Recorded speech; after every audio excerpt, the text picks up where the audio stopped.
Le père fondateur de l'Europe est un agent de la CIA, l'Europe est dirigée par des nazis. Depuis quelques années, un homme répète ses accusations sur les plateaux télé. Son nom, Philippe de Villiers. Bonsoir Philippe de Villiers. Philippe de Villiers. Avec Philippe de Villiers. Philippe de Villiers. À Philippe de Villiers. Mais au fait, c'est qui Philippe de Villiers? Âgé de 76 ans, ancien député européen, il est aussi le père fondateur du Puy du Fou.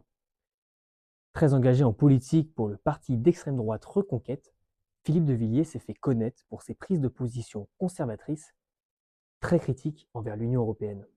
Mais depuis quelque temps, son discours va encore plus loin. Il affirme révéler des vérités cachées, proches du complotisme.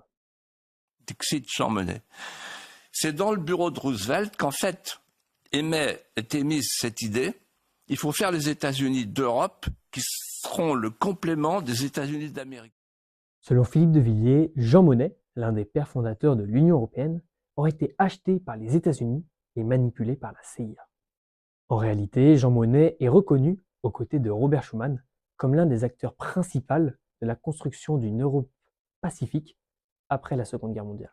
Oui, il a travaillé avec les États-Unis, mais ce n'était ni secret, ni une infiltration. Son biographe, Éric Roussel, dénonce ces accusations comme absurdes. Ce n'est pas tout. Sur BFM TV, Philippe de Villiers affirme que Walter Eilstein, premier président de la Commission européenne, était l'un des juristes d'Adolf Hitler. L'architecte de l'Europe communautaire était en même temps le secrétaire d'État aux affaires étrangères de l'Allemagne. Il s'appelait Walter Eilstein. Là encore, c'est totalement faux. Holstein était un professeur de droit dans les années 30 en Allemagne. Selon l'universitaire Bernard Brunto, il était comme beaucoup contraint d'adhérer à des organisations professionnelles sous un régime totalitaire. Il était donc loin d'être nazi, mais forcé à participer à des événements. Mais les historiens sont clairs, il n'était ni nazi, ni idéologue au régime.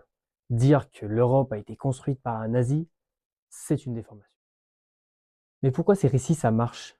Parce que c'est assez simple, ça choque, et surtout, ça nourrit l'idée d'une Europe manipulée. Ces déclarations accompagnent aussi la promotion d'un des livres de Philippe de Villiers sur le mensonge européen. Sélectionner un fait réel, le sortir de son contexte et en faire une grande révélation, c'est donc ça, la désinformation.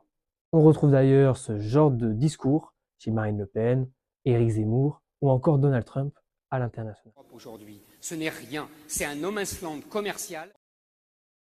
Face aux fake news, une seule solution, vérifier.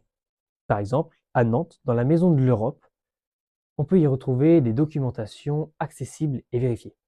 Car comprendre l'Europe demande du temps, mais c'est toujours mieux que les théories chocs, que l'histoire mérite mieux que des raccourcis.